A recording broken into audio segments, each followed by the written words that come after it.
nobody's really talking about it, but the possibility of a US withdrawal from Europe is just very likely, I think. Baltics and the Nordics really have more strategic clarity than Western European countries in terms of prioritizing the Russian threat.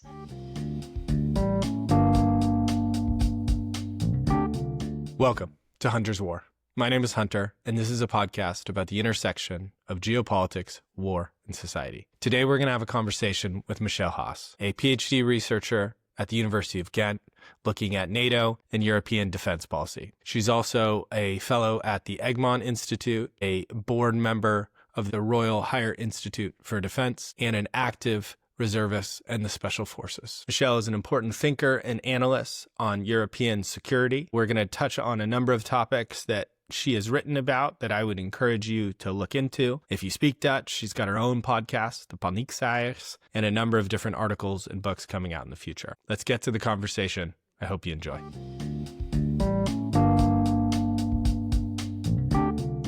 Michelle, thank you for joining. Welcome to the podcast. Thanks for having me. I want to start with the transatlantic relationship. The security relationship between the U.S. and Europe has been the cornerstone of European defense in the last century. And I would say also the cornerstone of a lot of the international rules-based order that we talk about. How would you say the current relationship is? So definitely the current relationship is under a lot of pressure. I still think that Europe sees the US as an ally. Some people or some analysts might disagree on that. So some people say the alliance is basically dead. I don't think so. I think it's a bit stronger than that. And of course, we still have a lot of security reliance, but also trade and diplomatic relations with the US. So I don't think it can just disappear because of some change of rhetoric, basically.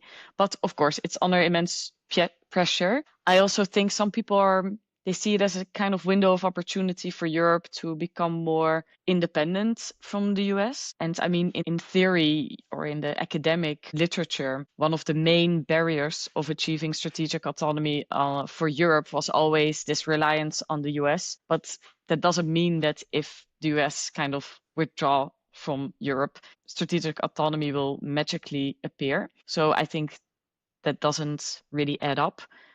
So it's not really a window of opportunity in that sense. We just have to kind of hope that the US becomes a bit more predictable towards Europe. And I think in that sense, we have very interesting months coming up and next year, because nobody's really talking about it, but the possibility of a US withdrawal from Europe is just very likely, I think. And I think they will open up this discussion end of this year. And if then the US does it in a very unpredictable way and as a kind of shock to Europe, then I think that will cause a serious break between Europe and the US, because Europe is not prepared for that yet. So you need a clear timeline and some predictable, readable policy from the US. And we haven't been really seeing this. But if it really concerns also US troops in Europe, I think then the break will be even further. If I can grab a few of those, and if you look at the US and its predictability, I'd say Trump is a factor in unpredictability, but the US has been consistent in its pivot to Asia, and even more with Trump, I think pretty consistent in the pivot toward Western Hemisphere. We're sure maybe as an institution, the U.S. military is thinking about China, but as an administration, he is isolationist. So there's predictability in what that will lead to, which I think I would argue is a pulling back of U.S. troops, as you mentioned. None of this is really new. And there's been a few decades of a need for kind of strategic autonomy, yet we're still at a place where even after the full-scale invasion, Europe hasn't seem to be able to grab the initiative. How are we not at a place where these things are seen coming? It's a good question. I mean, yes, it's true that in some way Trump's policy is kind of in line with the strategic shift of the US that has been announced already 10, 15 years ago. However, the US posture towards Ukraine has, of course, totally shifted in the first few months of the Trump administration. I mean, first it was whatever it takes, as long as it takes. And then suddenly he was humiliating Zelensky and inviting Putin on US soil. So I think that was a really big shift, of course. It seems now that it's shifting a bit the other way, but that's another discussion, I think. Yeah, I think the European reliance on the US on some parts, some like conventional mass of troops, but also things like intelligence, transport fuel, satellites, and so on. I think it was just maybe the pressure wasn't kind of high enough for Europe to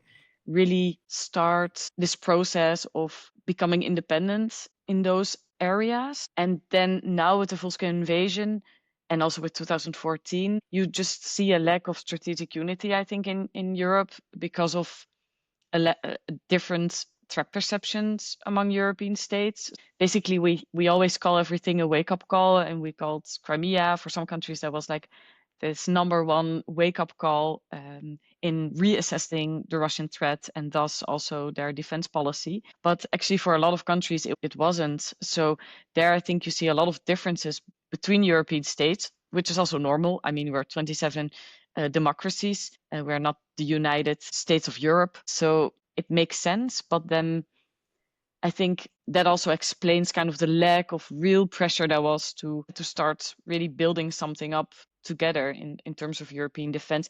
And that's also why you see that Rearm Europe is actually a project from this year and not 2022 as a result or like pressured from the war in Ukraine, but it was really more the impulse of the transatlantic insecurity that actually led to a more broader project of Rearm Europe. So I think, Europe has been looking away for a long time because of these different threat perceptions. Also because it's very hard to step in those crucial capabilities and strategic enablers.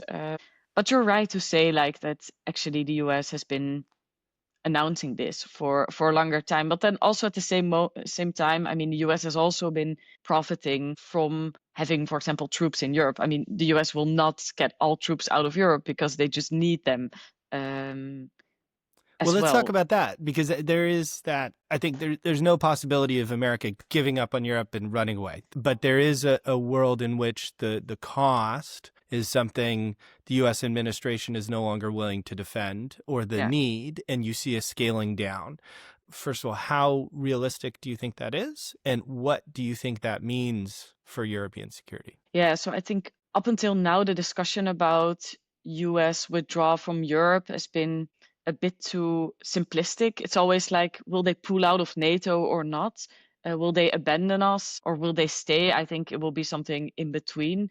And then, I mean, I'm actually working on this chapter right now on possible scenarios for US withdrawal from Europe, also because you've seen quite some new articles recently, like in foreign affairs, foreign policy, but you also had some broader studies on the costs of a possible US withdrawal from Europe. But these recent articles from foreign affairs and foreign policy, they really, kind of start the debate again that is now behind closed doors, I think, on these different scenarios.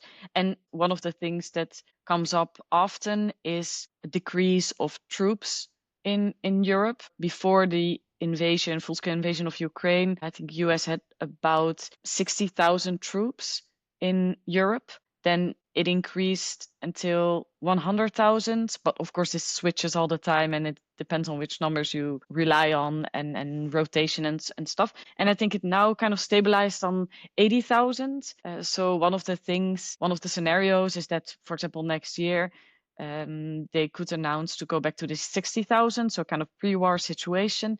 And then maybe, another 10 or 20,000 over the years, but of course with a kind of timeline, because it's also not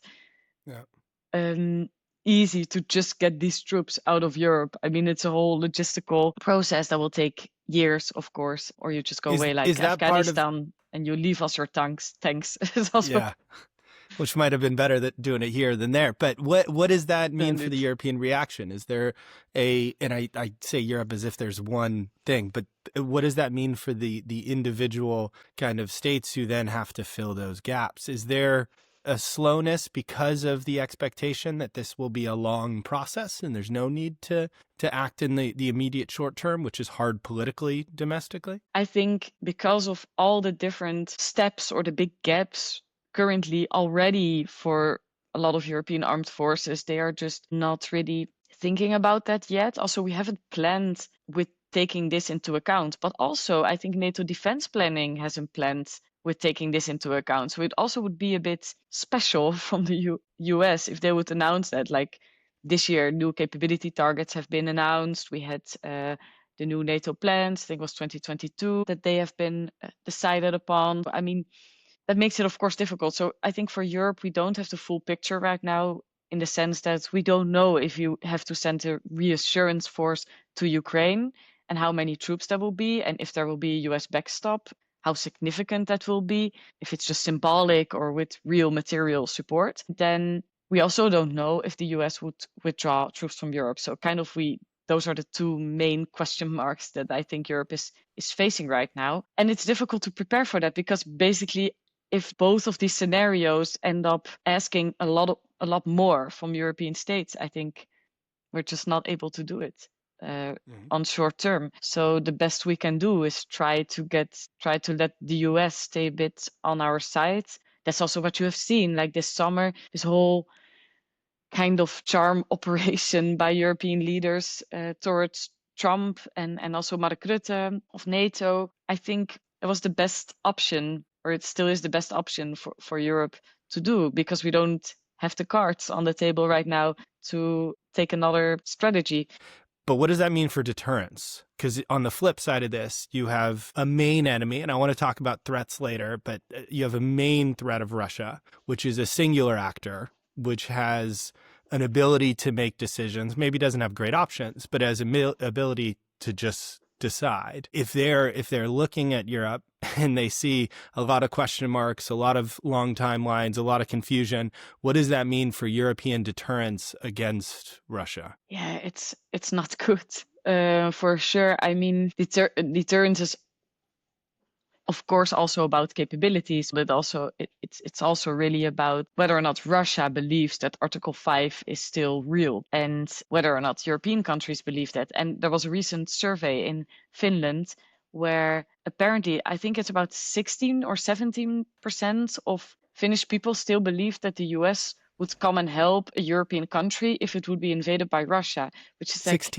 16. So, I mean, it's nothing. So if Finland doesn't believe it, Russia doesn't believe it, and he just sees us like struggling to come up with strategic unity and a common response to the drones and incursions that we have seen in the past weeks, because that is also something that you see different views on. I mean, I think we have to find a balance, basically. We won't have like a single threat perception throughout Europe, because it's just, we have different strategic contexts and we have different societal trade-offs. So we will have different kind of defense ambitions as countries. But for now, I mean, we need a stronger response, and that is kind of key to deterrence. Of course, it's also about building up capabilities and like counter drone and drone systems, of course, and air defense, things that are now high on the agenda.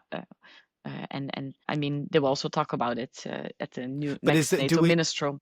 Do we have the balance wrong in terms of, right? Because there's a guns versus messaging balance that always has to happen. And right now, what we kind of started with was the challenge around the guns. You know, the U.S. ones go away. How does Europe fill it in? But it seems like the messaging part of the balance we're maybe missing out on, and that's opening the door to some of the poking that Russia is doing with the drones. Or do we need to focus more on the unity message and that side of it? I think so, yeah. But it's also something that we still have maybe a bit time for. I mean, think from Russia's perspective, Putin is probably also a bit frustrated with how things are now evolving in the US position. We have this possibility of the US sending Tomahawks to Ukraine. I mean, it's a big shift from what we saw before. We also don't know what's going to happen with a possible US withdrawal. And in terms of trying to replace US capabilities, I don't think I still need to dive deeper into this chapter for sure. But I mean, we don't have to replace every US military with a European one, it's not that easy to analyze it in that sense. So I think it's really more about kind of the story that we tell. And if in that scenario, the US would withdraw very dramatically or like in unexpected. I don't think that's going to happen, but I mean, what do you think is going to happen? I know if you're working on this chapter and the options, everything's unpredictable, but you know pretty well kind of what could happen. What do you expect? So if you just basically look at the timeline of the US in terms of competition with China, they have crucial years coming up in terms of preparing for that. I mean, that's their strategic assessment. In that sense, we might be expecting, or we can expect some sort of announcements next year. I think they will start up discussions end of this year, probably behind closed doors. But About a withdrawal. About a withdrawal. Yeah, but it could also be, could also be that they will not withdraw troops or not immediately because they also have to find place in the US to station them. It would be very difficult. So it might not be that significant in that sense, or people will not really see or talk about it because a lot of people in the US don't know how many troops are actually in Europe, I think. Correct. So in that sense, it's also not something that you can really kind of communicate. It could also be that the US wants Europe to pay more for some support that is here in Europe. But it's more about strategic unity messaging in that sense than it really is about capabilities. Of course, there are some key capabilities that we still need the US for because we just cannot replace them within a year or so. But I don't think that is something that the US would actually leave Europe to it in the upcoming. The fact that there are different analyses and that we talk about it in this sense, I mean, it is insecure and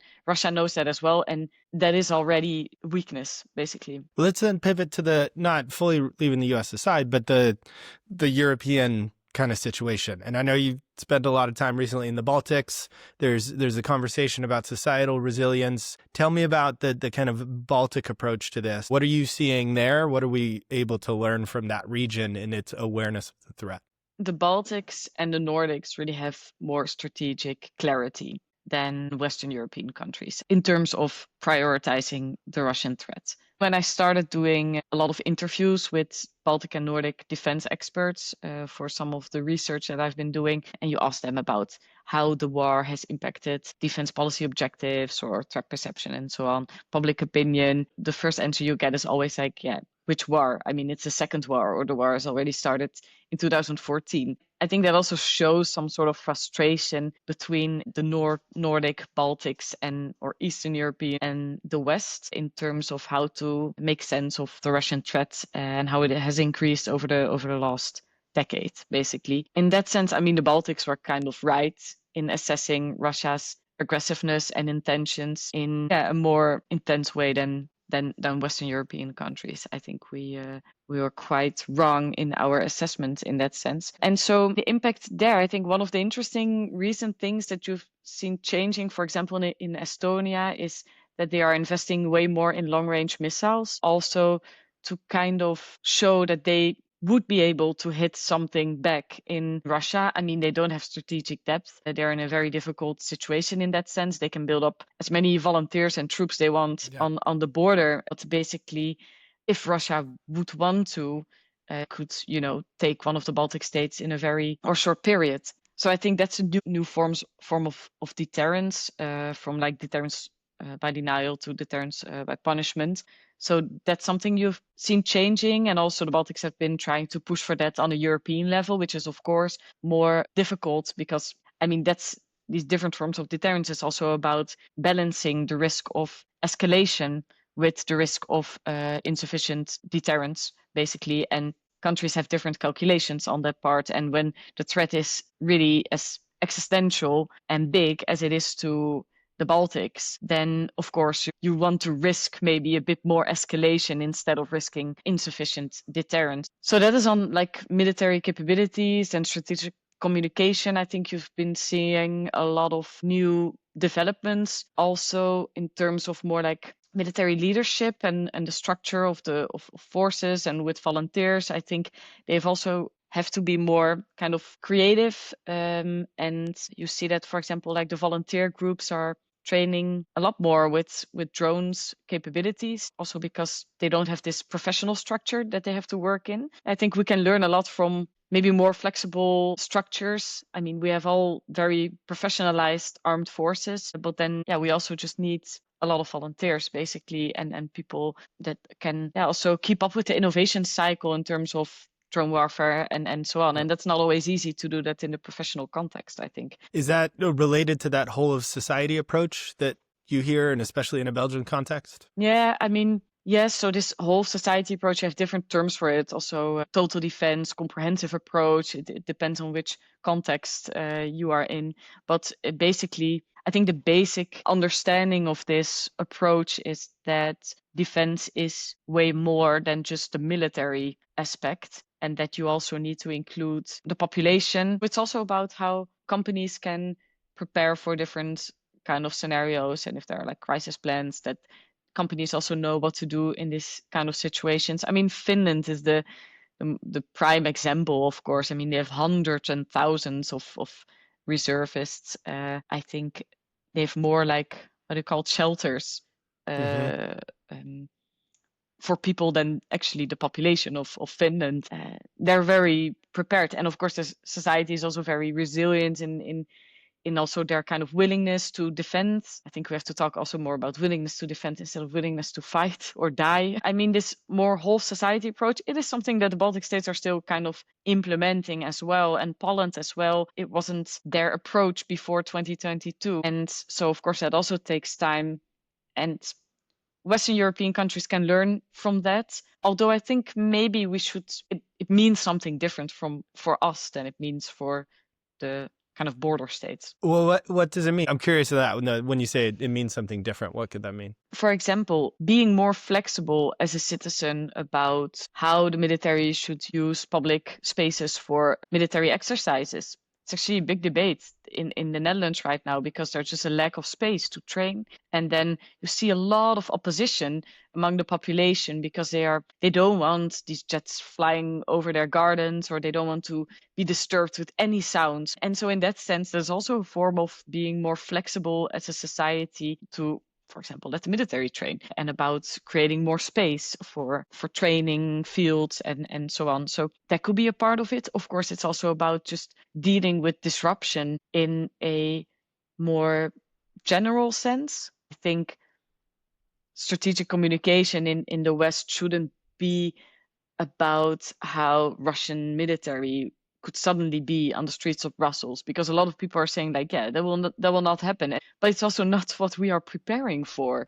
If that is a scenario we would assess as likely, then we have to do something totally different. So I think we should also try to communicate, or like strategic communication should be really better on what we are actually preparing for. And then, I mean, in every country, the population should be able to kind of take care of themselves for at least 72 hours. And I think that's regardless of where you are, basically, in Europe. So that is a sort of like resilience approach that we can have. Yeah, I feel like though sometimes there's a disconnect. The disconnect is the why. I think often, and what I'm getting to is I'd love for you to talk about kind of the hybrid threat and some of the drone incidents we've seen recently. What are we preparing for, and what does that mean for people? Because I think we often don't understand where the threat is and how it could disrupt our life. Yeah, there's definitely a disconnect in that sense. And I think, I mean, the responsibility there lies with the political and also with military leaders to communicate more clearly, I think, to the population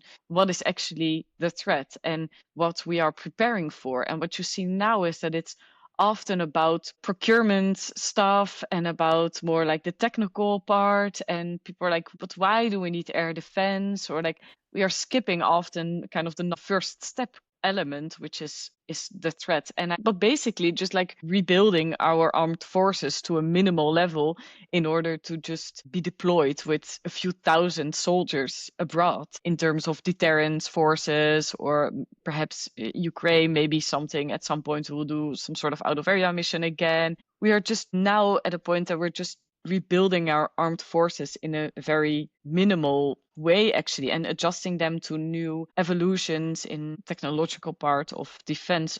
But then we're back in the European question, right? Because even though it's often a national conversation around rebuilding your armed forces, if you just grab Belgium, you have the army connected to the French side, you have the Navy Marine to the Dutch side, you have a European military, basically, in terms of integration. And I think that's a good thing, but we then fall back into but this is difficult to work together and figure out plans. So how do we mesh that number one threat of being prepared militarily to defend a nation, and then that preparation requiring European integration and decisions? Yeah, I think indeed, like Belgium is quite of a good example of European cooperation because we have this regional strategic partnerships which work quite well. I mean, we still have to see with the land component and the French that is starting now, basically. Yeah, I mean, I think so. I think like from EU level, what we can expect, I think we kind of have to lower our expectations in terms of EU defense. Like, what can we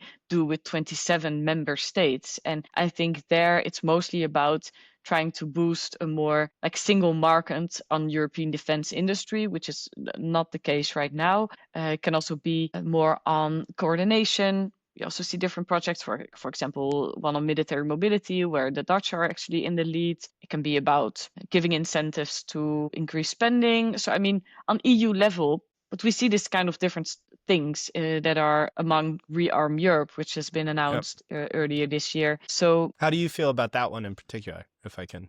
About Rearm Europe? Mm-hmm. I think it's quite ambitious, maybe not ambitious enough compared to what we are facing, but we still have to see. I mean, we can't really assess it right now. I think the deadline for the SAFE instrument, so like 150 billion kind of shared loans that European countries can register basically on to buy some procurement together. I think countries they now have to they already had to express their interest, and then they can also kind of submit projects. I think in the next month or so, we will have more information about that. But what you see then with this SAFE instrument that is trying to increase cross-national procurement is that still every country has the same discussion on how they can basically let their national industry profit as most as they can with this new instrument, which is not the goal of this new policy. It's actually to try to get the best possible and also the fastest and most innovation space for some sort of crucial industry that we need to increase now. So it's not about how European countries can just make sure that their industry plays the biggest part. Of course, it's a normal reflex. And I think in that sense, we have to lower our expectation that every country will always try to do that. What are we forgetting to talk about, both in this conversation, but also in the general, let's say, European conversation? I think it's more about the strategic communication, I would say. So about like our kind of common story and strategy. I mean, we've lost like strategic geopolitical thinking over the last decades, and we are kind of reinventing this again. I think for now we still have a lot of not panic reactions, but we just react to things that are happening, and we need more long-term strategy and also trying to get the whole kind of population to understand why we are doing these investments. And for example, with Rearm Europe, I mean, you had this communication that 800 billion would go to defense. The majority of the population is not happy with this announcement in Western Europe. I mean, in Eastern Europe, it's probably different. I think I would love to do like a study on how public opinion reacted to Rearm Europe. So it's not 800 billion from the EU that goes to defense, but people think that. So it's 150 in this SAFE instrument, which are not EU. It's actually a loan. And then you have 650 billion. That is kind of a fictional sum of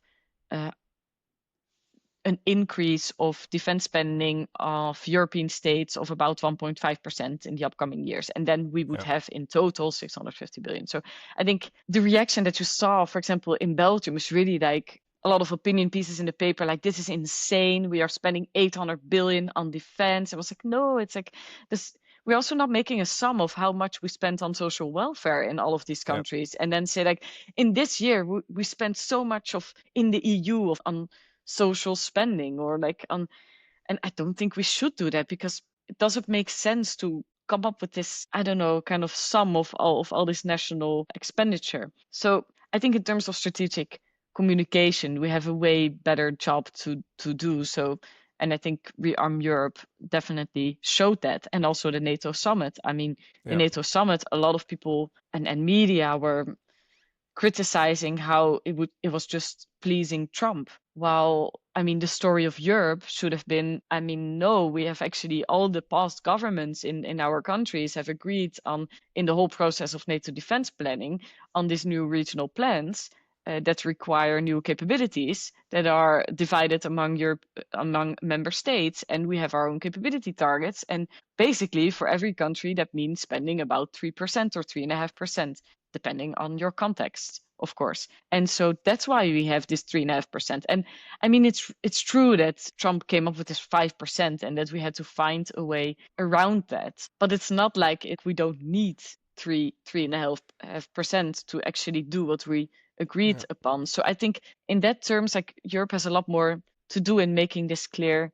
But that's a to the political population. project, right? And I feel like that, we don't have to go too far into it, but the part of the challenge is strategic communication has to come from politicians. I mean, it can come from society through the other but in the end, it is a political project that is pushed, that helps a society understand where it's going. And it feels like you look at the recent NATO summit, there was a lot of work being done. There was no political leadership helping us understand that work and where it's going. No? Yeah, I think so too. But then the political leadership is often referring to the lack of sense of urgency among societies. And so it's kind of ping-ponging, I think, sometimes. I mean, like only recently I was in this meeting with like sort of leadership level, and then it's like, yeah, it's difficult to kind of push for some sort of policy. I won't say the details, but anyway, I mean, it's like, yeah, it's difficult to push because the society is not aware of the threat. And I'm like, yeah, but I mean,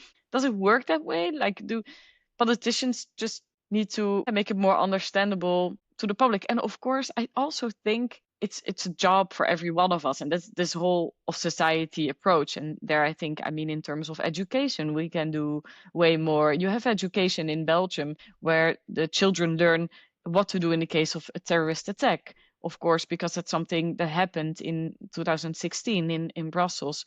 I think we should also include more on like giving first aid classes or what to do in case of kind of like cyber attack and so on. Also trying to include different layers of society, also like elderly people and so on. So I think in that sense, we have to do something very more broad to become more resilient as a society, and everyone can play a part of it. But it's, I think now, yeah, from the political level, they're too often focused on also this kind of alarmist communication. Like, yeah, we are not prepared and the threat is really high and we have no air defense and we have zero stocks. And like, this is really the communication. And I think in the Nordic and the Baltics, it's more like we are prepared and we are preparing and everyone can take a part in this. And like and there, of course, if you keep hearing this story in Western Europe, like the threat is really high, but you don't really understand what it means. Like, okay, no soldiers here, but maybe, I mean, the vulnerability of Belgium is also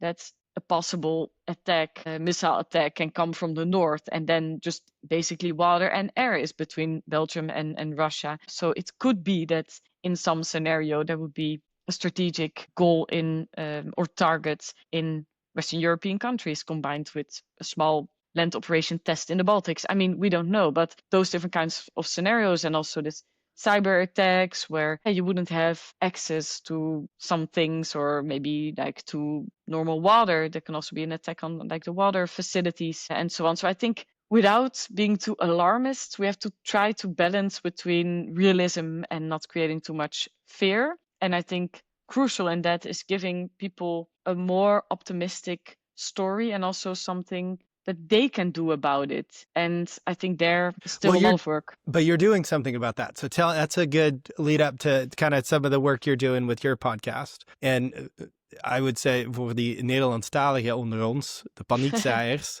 is worth listening to. But the fearmongers, tell me about what you're trying to do. The alarmists, yeah, the alarmists, something like that. Yeah. But you're helping people understand better the situation. So tell me about what you're trying to do with that, because I think it's an important part of this conversation. Well, thanks. Yeah, I think I kind of found out that as I have a full-time job in researching everything on European defense and talking to a lot of people, it actually gives me more framework to understand what is happening. So I'm less insecure in that sense because I can try to understand everything. And it's still very difficult. I mean, things are evolving so quickly. Like, for example, with these incursions, like what does it really mean? Is it a pattern or not? Like we don't know immediately. I also don't think we should expect our leaders to immediately know these kind of things. That's also this gray zone and this hybrid warfare zone that actually the Kremlin wants us to be trapping into, basically. But so in this insecurity, I think that you really feel in the society, I just try to give a bit more understanding to a lot of people on what is happening. And in that sense, I'm very grateful that I am often able to share my analysis in media. And I hope to do it in a realistic but optimistic way, because I don't think those two are opposites. And I think we've seen that quite a bit. It's like a lot of realists, people or analysts, which who I all appreciate a lot, but I think we are sometimes a bit stuck in then that leading up to a very like pessimistic story, or also sometimes a bit condescending to people, like, oh, we are all so spoiled here and we don't know, we don't understand it, and the world is changing and we're just stuck. And I'm like, I do understand that a lot of people are just, it's not in their nature anymore because of even the generation of their parents and then how they grew up, that they are not aware, or they don't have that in their framework, that disruptive things can happen, and it is changing very quickly. So I think I'm trying to reach out to people to give them a bit more framework in understanding what is happening on a kind of daily basis, because I don't think you have to follow every new element in the news to try to grasp it a bit better. And I hope to do it in a more positive way. And that's also why the name of our podcast is, of course, we don't want to be fear mongers, but people think sometimes of geopolitical analysts as kind of the alarmists, right? And I think we try to, like the main question we tackle every time is there a reason to panic, or can we understand it also and prepare in a more calmly way? And I think that's the best thing Europe also in generally has to do. So I hope to kind of help in that sense a tiny bit. And I think that is, and I would recommend people listen to it. The conversation jumps zero to hero. It's all or nothing often. And the majority of society spends every day thinking about the work they do, the bills they pay, and their kids going to school. Of course. So then someone brings in the Russians are going to kill you. It's just like, it doesn't compute. And I think what you're helping is that transition toward preparation, which doesn't mean you expect, again, picking on the Russians, a Russian at your doorstep. It does mean making sure that the choices we make and the politicians we choose and the money we spend put us in a place that doesn't happen. So I think I really like that what you guys call out is there's a gap between peace and, chaos and war. And we need to make sure that gap is filled in a way that encourages one side of it. Yeah. And it's something, and that's where when I call it the gap in political leadership, we don't often have politicians filling that space and helping people understand. And there's whole reasons for that we could spend hours on in terms of political short-term needs. But that's why I call it out. And I think it's an important one to have, and why this conversation needs to occur. And, I mean, in terms of this political leadership, just for the non-Belgian listeners, I mean, just to give you an example, like right before the NATO summit, just 2 weeks before it, well, there was already an agreement actually among the majority parties. There were three party leaders, one of the Christian Democrats, one of the Social Democrats, and then one of the French liberals, that gave kind of similar interviews in weekend newspapers where they talked about how this is collective hysteria and that further defense spending or further increase in defense spending would cause a social bloodbath. I mean, if you use this kind of terminology, and that is a communication you just throw on people, and then a week later, everyone reads 5% on defense and this 800 billion of you rearm Europe. I mean, I really understand why a lot of people become then suspicious even. That is exactly what our adversaries want to achieve. I mean, they want to increase polarization in our societies. That's also why, I mean, I was just at a Riga conference and there was also this very interesting panel about recruitment of Russia, of European citizens. And there was this kind of new report on which kind of tactics they use, and made me think again about, just the basic goal of Russia, which is trying to increase polarization and So chaos. insecurity. Yeah, and chaos. I mean, that's and so we should do the opposite, of course, and not creating more chaos, and especially not if you're in government. I mean, if you're opposition or if you're in government and you don't agree with that new policy or whatever decision, then you make a debate about it and you either step out of the government, but you cannot agree on policy and then tell people that it will cause social crisis. There's still a big job in trying to fill in that gap. But forcing the societal conversation forces us to hold leaders responsible for that transparency, right? That's where I think calling this out shows that that's not a way they can continue to behave. It wins attention and votes in the short term because everyone's outraged and you can say I wasn't for it. But the long-term forces of transparency, the more informed society is.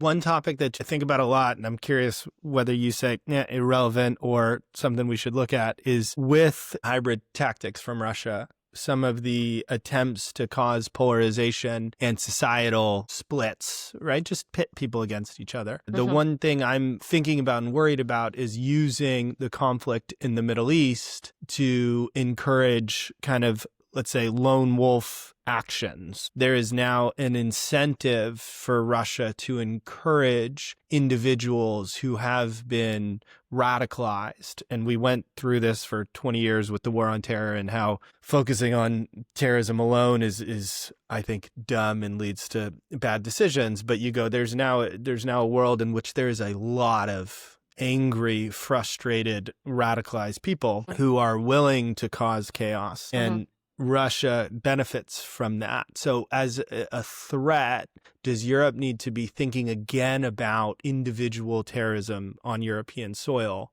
as it prepares for a conventional attack against Russia, right? Are we going in the wrong directions? I mean, you had recently this prevented attack on the Prime Minister of Belgium. I don't know the details, but they found explosives in a house, I think like 500 meters from his residence. They also found a 3D printer, I think a drone. So it was not like a shooting that they missed kind of, but there were plans. And so, I mean, that's of course the extreme of the spectrum, using this polarization and people to create further instability in societies. I think there are many challenges, and also just more in general, if we think about our strategic focus before 2014 or before 2022, more like on the South, basically, we made the mistake of looking away from the threat from the East for a long time. And now we're probably going to do the same and forget basically about the threat from the South because we cannot manage everything together, but it's something, that will, not even on long term, but on short term, will become dangerous for Europe again, I think. Yeah. And so I hope not. But I yeah, hope it's not another. either. I think, and you mentioned it with the numbers, but it's like part of where sometimes people get lost is preparing militarily is highly technical. It's logistics. It's money. It's something that the easy story that often isn't told in Europe is the one that scares us, which is we need to come together as a people and fight the bad guy, right? And Europe is understandably scared of that simplification. So it goes towards how many people, how many guns, how many roads, and then you lose people because the story's not there. And so I always wonder about, and you mentioned the strategic communication versus the physical capabilities. That balance is key. Yeah, I think a lot of people don't understand, and which is, I mean, fine. I get that this is difficult to grasp sometimes, but like how defense budgets are divided into different parts as well. A lot is on personnel. We need training. You don't just buy an F-35 and then suddenly are able to work with it. Of course not. So you need specialization, and you need people, and you need logistics, and you need training with other European countries. And so it takes way more than just a budget or just buying new capabilities and starting new procurement projects. And those procurement projects, as we know, also take years so you also try to do them a bit more in advance. I mean, one of the things that was interesting also at this conference, which someone said from the industry, is after the energy crisis, we decided to build up strategic reserves in case of another energy crisis. But in terms of defense, we have been aiming for efficiency, in a sense that we just have what we need and nothing more. And so he was like, maybe we also need more like strategic reserves for the industry and for armed forces to why is that not part of the debate yet? Basically, I think because everyone is just in waiting line for the industry, so we don't have this luxury right now. In terms of, for example, logistics and military mobility in Europe, I mean, how crazy is it actually that right after the full-scale invasion of Ukraine, when European governments decided to increase deterrence forces in Eastern Europe, for example, Belgium sent 300 troops to Romania.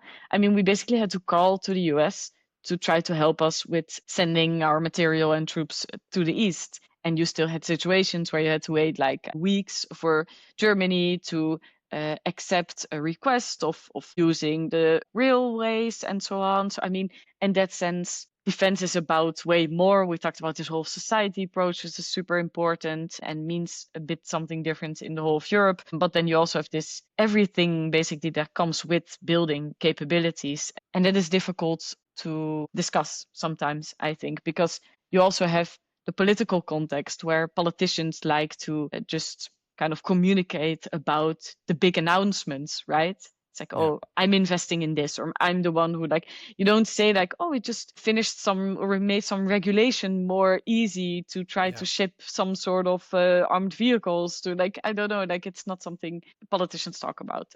But it's also part of the story. It is. And you are helping us understand it. So I think we can probably round it off there. I appreciate your time, and I look forward to continuing to read your analysis, because it is something that helps us understand what's happening in a time where we need to understand. I think it's incredibly important. So thank you so much. Thank you so much. And also really appreciate your podcast. So.